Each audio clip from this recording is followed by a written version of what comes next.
this country, and I love this place. I love the freedoms we used to have. I love it. I love that, you know?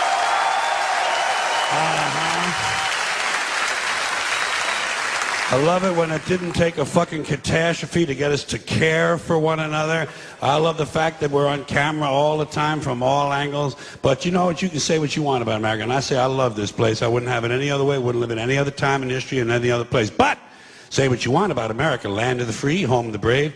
We got some dumb-ass motherfuckers floating around this country. Dumb-ass motherfuckers, you know? Yeah. I think... And I think people show their ignorance when they say they want politicians to be honest. What are these people talking about? If honesty was suddenly introduced into politics, it would throw everything off. The whole system would collapse. And I think deep down the American people know that. The American people like their bullshit out front, where they can get a good, strong whiff of it. That's why they re-elected Clinton. Listen. Clinton might be full of shit, but he lets you know it. Dole tried to hide it. I'm an honest man. Bullshit. Bullshit. People don't believe that shit. Clinton said, hi, I'm full of shit, and how do you like that? And the people said, at least he's honest. At least he's honest about being full of shit. Time, I'd like to talk a little bit about the war in the Persian Gulf. Big doings in the Persian Gulf. You know my favorite part of that war? It's the first war we ever had that was on every channel plus cable. And the war got good ratings too, didn't it? Got good ratings. Well, we like war.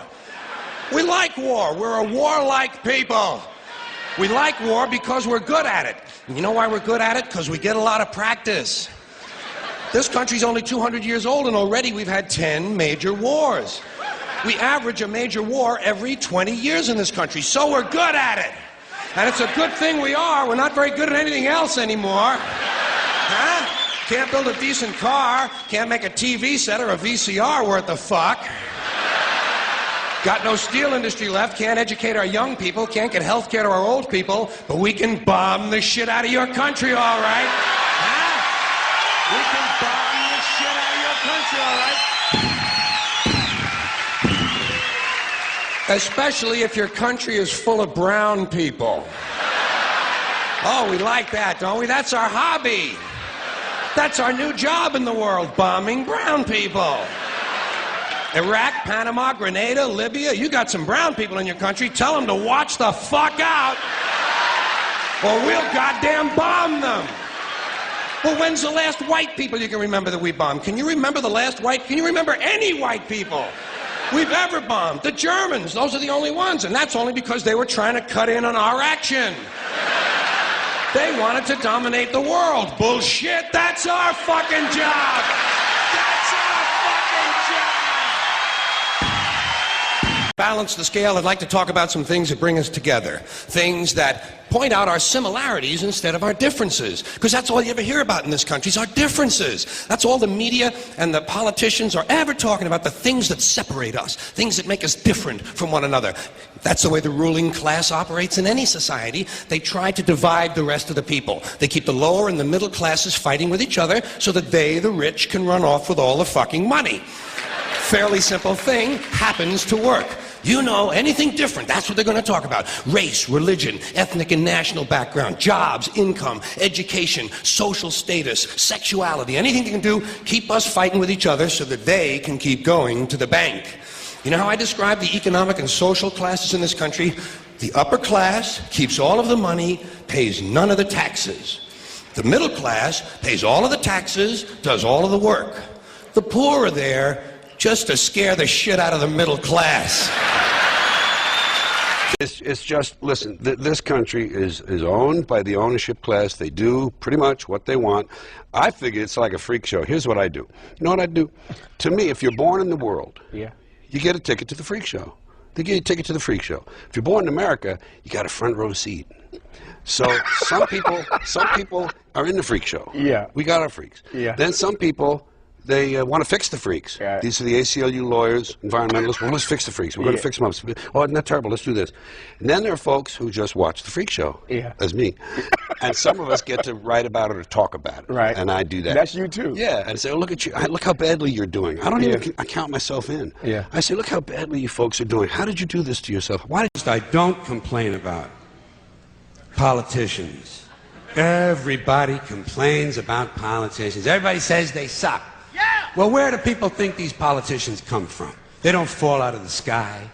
They don't pass through a membrane from another reality. They come from American parents and American families, American homes, American schools, American churches, American businesses, and American universities, and they're elected by American citizens. This is the best we can do, folks. This is what we have to offer. It's what our system produces. Garbage in, garbage out.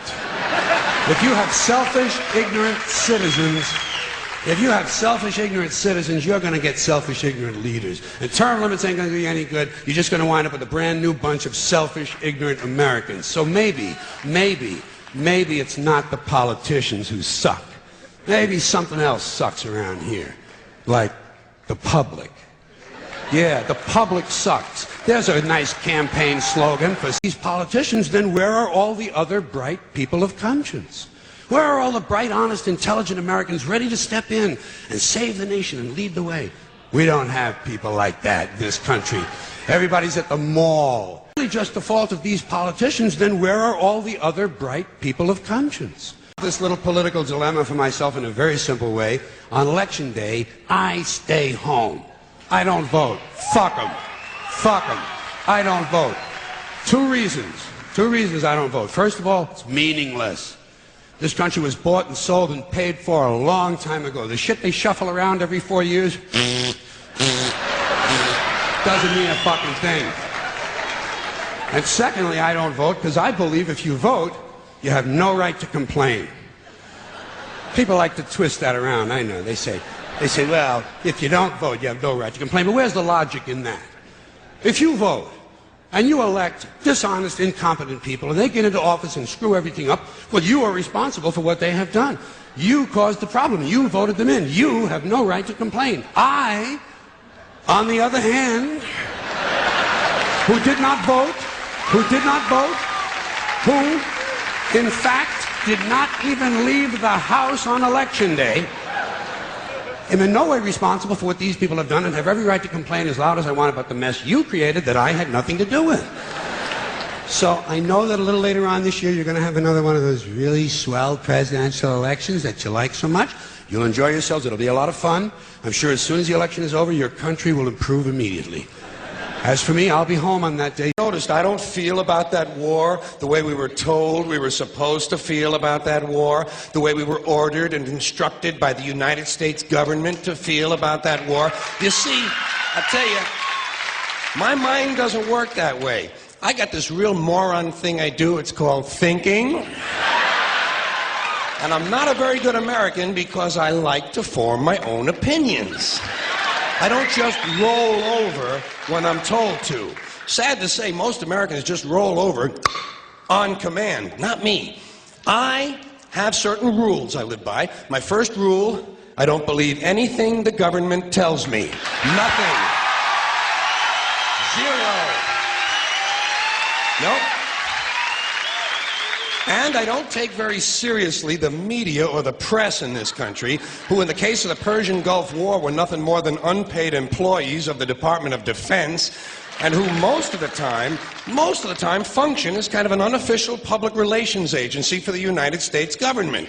So I don't listen to them. I don't really believe in my country. And I gotta tell you folks, I don't get all choked up about yellow ribbons and American flags. I consider them to be symbols, and I leave symbols to the symbol-minded. Me? Endangered species, all right? Saving endangered species is just one more arrogant attempt by humans to control nature. It's arrogant meddling. It's what got us in trouble in the first place. Doesn't anybody understand that? Interfering with nature. Over 90%, way over 90% of all the species that have ever lived on this planet, are gone. They're extinct. We didn't kill them all. They just disappeared. That's what nature does. They disappear these days at the rate of 25 a day. And I mean regardless of our behavior. Irrespective of how we act on this planet, 25 species that were here today will be gone tomorrow. Let them go gracefully. Leave nature alone. Haven't we done enough? We're so self-important. So self-important. Everybody's going to save something now. Save the trees, save the bees, save the whales, save those snails. And the greatest arrogance of all, save the planet. What? Are these fucking people kidding me? Save the planet? We don't even know how to take care of ourselves yet. We haven't learned how to care for one another. We're gonna save the fucking planet? I'm getting tired of that shit. Tired of that shit. Ever be fixed. It's never going to get any better. Don't look for it. Be happy with what you got. Because the owners of this country don't want that. I'm talking about the real owners now. The real owners, the big wealthy business interests that control things and make all the important decisions. Forget the politicians. The politicians are put there to give you the idea that you have freedom of choice. You don't. You have no choice. You have owners. They own you. They own everything. They own all the important land. They own and control the corporations. They've long since bought and paid for the Senate, the Congress, the state houses, the city halls. They got the judges in their back pockets. And they own all the big media companies, so they control just about all of the news and information you get to hear. They got you by the balls. They spend billions of dollars every year lobbying to get what they want. Well, we know what they want. They want more for themselves and less for everybody else. But I'll tell you what they don't want. They don't want a population of citizens capable of critical thinking. They don't want well-informed, well-educated people capable of critical thinking. They're not interested in that. That doesn't help them. That's against their interest. That's right. They want obedient workers. Obedient workers. People who are just smart enough to run the machines and do the paperwork and just dumb enough to passively accept all these increasingly shittier jobs with the lower pay, the longer hours, the reduced benefits, the end of overtime, and the vanishing pension that disappears the minute you go to collect it. And now they're coming for your Social Security money. They want your fucking retirement money. They want it back, so they can give it to their criminal friends on Wall Street. And you know something? They'll get it. They'll get it all from you sooner or later, because they own this fucking place. It's a big club, and you ain't in it. You and I are not in the big club. And by the way, it's the same things to notice. Nobody seems to care. Good, honest, hard-working people, white collar, blue collar, doesn't matter what color shirt you have on. Good, honest, hard-working people continue. These are people of modest means. Continue to elect these rich cocksuckers who don't give a fuck about them. They don't give a fuck about you. They don't give a fuck about you. They don't care about you at all. At all. At all. Yeah. Owners of this country know the truth. It's called the American dream, because you have to be asleep to believe it.